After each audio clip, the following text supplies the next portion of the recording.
ఇష్టం వచ్చినట్టుగా ఇచ్చి మరి ఇటువైపు మాట్లాడితే బాగుండదు అధ్యక్ష. అధ్యక్ష, ఇవాళ సుప్రీంకోర్టు రాజ్యాంగ ధర్మాసనం ఇచ్చిన తీర్పుకు అనుగుణంగా రాష్ట్ర ప్రభుత్వం జస్టిస్ షమీమ్ అఖ్తర్ గారి నేతృత్వంలో వేసిన ఏకసభ్య కమిషన్ ఏదైతే సిఫారసులు చేసిందో ఆ కమిషన్ సిఫారసులను రాష్ట్ర ప్రభుత్వం ఇక్కడ ప్రవేశపెట్టింది.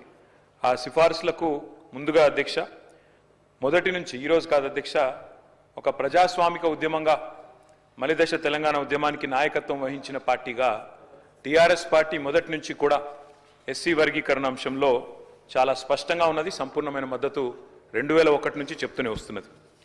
మరి ఒక అస్తిత్వ ఉద్యమానికి నాయకుడిగా, తెలంగాణ ప్రజల ఆకాంక్షను సంపూర్ణంగా అర్థం చేసుకున్న నాయకుడిగా, 4 కోట్ల ప్రజల తరపున కొట్లాడిన నాయకుడిగా, ఆనాడు మరొక అస్తిత్వ ఉద్యమానికి నాయకత్వం వహిస్తున్న సోదరులు మందకృష్ణ మాదిగ గారు. ఎందుకంటే ఇవాళ ఇక్కడ మనం వర్గీకరణ గురించి మాట్లాడి కృష్ణమాదిగ గారి గురించి మాట్లాడకపోతే అది కరెక్ట్ కాదు అధ్యక్ష.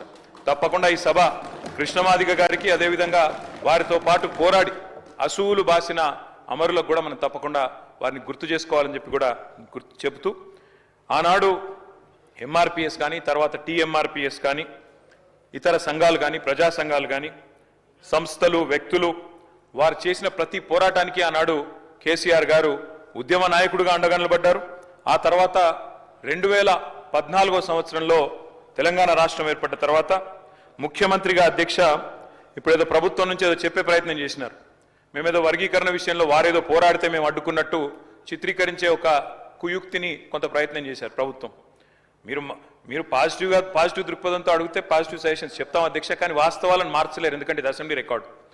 అధ్యక్ష, 2014-29 నవంబర్ సరిగ్గా కేసీఆర్ గారు నిరాహార దీక్ష కూర్చున్న రోజు తర్వాత 5 సంవత్సరాల తర్వాత, ఆ రోజు ఆ దీక్షా దివస్ సందర్భంగా ఇదే శాసనసభలో గౌరవ ముఖ్యమంత్రిగా కేసీఆర్ గారు ఆనాడు ఈ వర్గీకరణ అంశానికి సంబంధించి తీర్మానాన్ని ప్రవేశపెట్టారు అధ్యక్ష. ఆ తీర్మానాన్ని నేను చదివి కూడా వినిపిస్తాను. This House supports the policy of categorization of scheduled castes to ensure equitable distribution of statutory benefits as per their population and their relative backwardness, and resolves to request the Government of India to bring in necessary amendment to the Constitution of India to give effect to the same. అంటే అవసరమైతే రాజ్యాంగ సవరణ చేసైనా సరే SC వర్గీకరణకు నడుం బిగించండి అని ఏకగ్రీవ తీర్మానం చేసి ఆనాడు తెలంగాణ రాష్ట్ర ముఖ్యమంత్రిగా కేసీఆర్ గారు కేవలం తీర్మానం చేసి చేతులు దులుపుకోలేదు అధ్యక్ష. ఇక్కడి నుంచి ముఖ్యమంత్రిగా, ఆనాడు ఉప ముఖ్యమంత్రిగా నాకు గుర్తున్నంత వరకు కడియం శ్రీయర్ గారు ఉన్నట్టున్నారు. ఇద్దరు కూడా కలిసి ఆనాడు అప్పటి ప్రధానమంత్రి నరేంద్ర మోడీ గారిని కలిసి ఎస్సీ వర్గీకరణ విషయంలో ఇది మా ప్రభుత్వం చిత్తశుద్ధి అంటూ ప్రధానమంత్రికి నేరుగా ఆ తీర్మానం కాపీని కూడా తీసుకుపోయి అందించిన ఘనత మా నాయకుడు కేసీఆర్ గారు అధ్యక్ష. అధ్యక్ష, డాక్టర్ బాబాసాహెబ్ అంబేద్కర్ గారు, ఎందుకంటే మంత్రి గారు కూడా వారిని గుర్తు చేసుకున్నారు. I wanted to quote doctor Babasaheb Ambedkar. అధ్యక్ష, ఒక మాట, గొప్ప మాట బాబాసాహెబ్ చెప్పిన మాట, so long as you do not achieve social liberty, whatever freedom is provided by the law is of no avail to you. అంటే ఏంటంటే అధ్యక్ష, సామాజిక స్వేచ్ఛ అనేది నీకు లేకపోతే చట్టం ద్వారా సంక్రమించిన ఏ హక్కైనా అది వ్యర్థం, నిరర్ధకం అనే ఒక మాట ఆనాడే డాక్టర్ బాబాసాహెబ్ చెప్పారు అధ్యక్ష.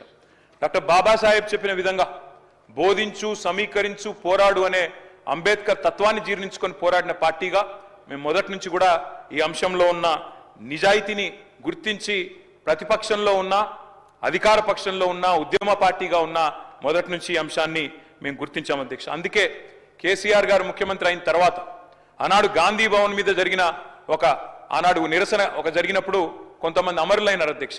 ఆ పోరాటంలో, ఎంఆర్పిఎస్ పోరాటంలో వారిని కూడా ఆనాడు అప్పుడు కాంగ్రెస్ ప్రభుత్వం పట్టించుకోకపోయినా వారికి కూడా ఎక్స్గ్రేషియా ఇచ్చి ఆ కుటుంబాలను కూడా ఆదుకున్నది కేసీఆర్ గారి ప్రభుత్వం అనే మాట నేను గుర్తు చేస్తా ఉన్నా అధ్యక్ష. సుప్రీంకోర్టులో 10 సంవత్సరాల పాటు ఈ కేసులో ఇంప్లీడ్ అయి గట్టిగా వాదించి, ఇందాక ముఖ్యమంత్రి గారు చెప్పినట్టు సీనియర్ మోస్ట్ కౌన్సిల్స్ని చాలా ఖర్చుతో కూడుకున్న, ప్రయాసతో కూడుకున్న వ్యవహారం అయినప్పటికీ, వ్యయంతో కూడుకున్న ప్రయత్నం అయినప్పటికీ నియమించి మరి ఈ అంశంలో గట్టిగా వాదించి, సరే చివరికి తీర్పు మొన్నొచ్చిండొచ్చు, కానీ ప్రయత్నం ఎప్పటి నుంచో జరుగుతూ ఉంది. ఆ ప్రయత్నం మా ప్రభుత్వ హయాంలో కూడా బలంగా చేసినామన్న విషయాన్ని కూడా నేను గుర్తు చేస్తా ఉన్నా అధ్యక్ష. ఈరోజు మరి గౌరవ ముఖ్యమంత్రి గారు ఏదైతే చెప్పారో అధ్యక్ష, వారు చెప్పారు జస్టిస్ షమీమ్ అఖ్తర్ ఇచ్చిన నివేదిక మొత్తం చదివినారు. మేము కూడా ఇప్పుడే చదివినాం అధ్యక్ష.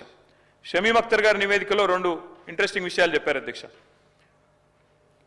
ఎస్సీల 59 కులాల జనాభా, అక్షరాస్యత, ఉపాధి, విద్యా సంస్థలలో ప్రవేశాలు, ప్రభుత్వ ఉద్యోగ నియామకాలు, ఆర్థిక సహాయం మరియు రాజకీయ ప్రాతినిధ్యాలకు సంబంధించిన డేటాను అన్ని ప్రభుత్వ విభాగాలు, గ్రాంటినేట్ సంస్థలు, ప్రభుత్వ రంగ సంస్థల నుంచి విచారణ కమిషన్ సేకరించింది అని చెప్పారు అధ్యక్ష. చాలా సంతోషం.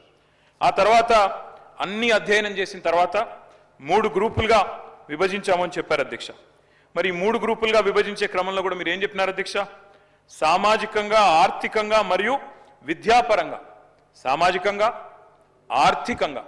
అధ్యక్ష, డాక్టర్ బాబాసాహెబ్ అంబేద్కర్ని స్ఫూర్తిగా తీసుకొని భారతదేశంలో దళిత పారిశ్రామికవేత్తలు, గిరిజన పారిశ్రామికవేత్తలు కూడా రావాలని చెప్పి ఫిక్కీ తరహాలో, సిఐఐ తరహాలో డిక్కీ అనే సంస్థ వచ్చింది అధ్యక్ష, దళిత ఆంటర్ప్రెనర్స్ ని ఎంకరేజ్ చేయడానికి.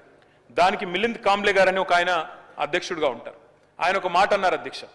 మరి వారన్న మాట ఏమంటే, let's fight caste with capital. అంటే షమీమ్ అఖ్తర్ గారు చెప్పిన మాటనే ఇంకో పరంగా ఆలోచిస్తే, కేవలం విద్యలో, ఉపాధిలో మాత్రమే కాదు, ఆర్థికంగా ముందుకు పోవడానికి కూడా దళితులకు అవకాశాలు కల్పించినప్పుడే న్యాయం జరుగుతుంది అనే ఆలోచన. మరి బహుశా అందులోంచేనేమో మరి చేవెళ్ల డిక్లరేషన్ అధ్యక్ష, ఇది SC ST declaration of Congress party. అందులో జస్టిస్ షమీమ్ అఖ్తర్ గారు చెప్పినట్టుగానే సామాజికంగా, విద్యాపరంగా, కేవలం ఉపాధి పరంగా మాత్రమే కాకుండా ఆర్థికంగా కూడా ముందుకు పోవాలనే ఉద్దేశంతో కాంగ్రెస్ పార్టీ ఇచ్చిన చేవెళ్ల ఎస్సీ ఎస్టీ డిక్లరేషన్ అధ్యక్ష. ఇది అందులో చాలా స్పష్టంగా చెప్పారు అధ్యక్ష. ఏమన్నారు? కేసీఆర్ గారు దళిత బంధు ఇస్తున్నారు, 10 లక్షల రూపాయల చొప్పున ఇస్తున్నారు. కాదు, మా ప్రభుత్వం కనుక వస్తే అంబేద్కర్ అభయహస్తం పేరిట ఎస్సీ ఎస్టీ కుటుంబాలకు 12 లక్షల ఆర్థిక సహాయం చేస్తామన్నారు. తప్పకుండా మరి ఈ కమిషన్ సిఫారసులను అమలు చేయడంతో పాటు తప్పకుండా అంబేద్కర్ అభయహస్తాన్ని కూడా రాబోయే నెలలో ప్రవేశపెట్టే బడ్జెట్లో దానికి తగిన మొత్తంలో డబ్బులు కేటాయించాలని చెప్పి కూడా నేను ప్రభుత్వాన్ని కోరుతా ఉన్నా అధ్యక్ష. ఆర్థిక వెనుకబాటుతనం గురించి కూడా ప్రస్తావించింది షమీమ్ అఖ్తర్ గారి మరి ఏకసభ్య కమిషన్. ఇంకొక మాట కూడా నేను చెప్తా ఉన్నా అధ్యక్ష. ఆ రోజు ఇదే ఎస్సీ ఎస్టీ డిక్లరేషన్ లో చెప్పారు అధ్యక్ష, ప్రభుత్వ ప్రొక్యూర్మెంట్లో అంటే కాంట్రాక్ట్లలో, అన్ని కాంట్రాక్ట్లలో, సివిల్ వర్క్లలో ఎస్సీలకు 18%, ఎస్టీలకు 12% రిజర్వేషన్లు కూడా ఇస్తాము అని చెప్పి కూడా మరి చేవెళ్ల ఎస్సీ ఎస్టీ డిక్లరేషన్ లో చెప్పారు అధ్యక్ష. ఎందుకంటే let's fight caste with capital అన్నప్పుడు మరి కేవలం విద్యలో, ఉపాధిలో కాకుండా ఆర్థికంగా కూడా ముందుకు పోవాలంటే ఈ వెసులుబాటు కల్పించాలి. కాబట్టి తప్పకుండా ప్రభుత్వం ఈ 18%, 12% ఎస్సీ ఎస్టీలకు ప్రొక్యూర్మెంట్లో, ఎందుకంటే మొన్ననే నేను చూసిన అధ్యక్ష, చాలా కాంట్రాక్టులు పిలుస్తా ఉన్నారు రాష్ట్రంలో.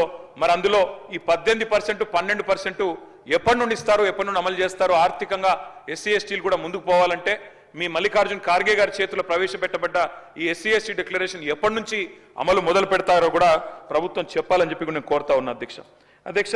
ఇంకొక మాట కూడా చెప్పాలి అధ్యక్ష. ఇవాళ 2 ప్రధానమైన సామాజిక వర్గాలు, ఇటు దళితులు వర్గీకరణ విషయంలో మొదటి నుంచి స్వాగతిస్తున్నాం, ఈరోజు నివేదికను కూడా తప్పకుండా స్వాగతిస్తాం. కానీ మరొక వైపు బలహీన వర్గాలు, 61% ఉన్న బలహీన వర్గాలకు సంబంధించి కూడా ఈరోజు శాసనసభలో ప్రభుత్వం ఒక స్టేట్మెంట్ ఇచ్చింది అధ్యక్ష. మేము బలహీన వర్గాల విషయంలో మాత్రం ఇవాళ మా శాసనసభ్యులు 38 మంది ఉన్నాం అధ్యక్ష. చాలా మంది ప్రిపేర్ అయినారు.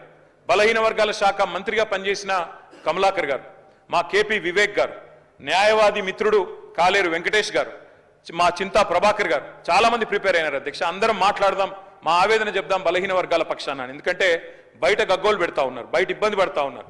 సంఖ్య తగ్గింది సమగ్ర కుటుంబ సర్వేతో అనే ధోరణిలో ఇవాళ బయట బీసీ సంఘాలు, కాంగ్రెస్ ఎమ్మెల్సీలతో సహా వారు కూడా ఆందోళన వ్యక్తం చేస్తా ఉన్నారు.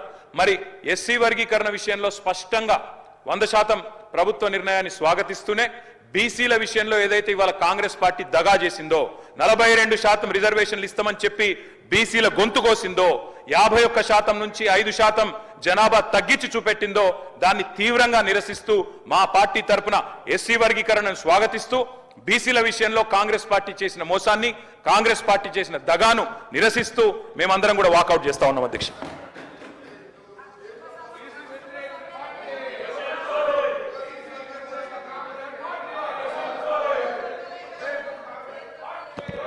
గౌరవ మంత్రి గారు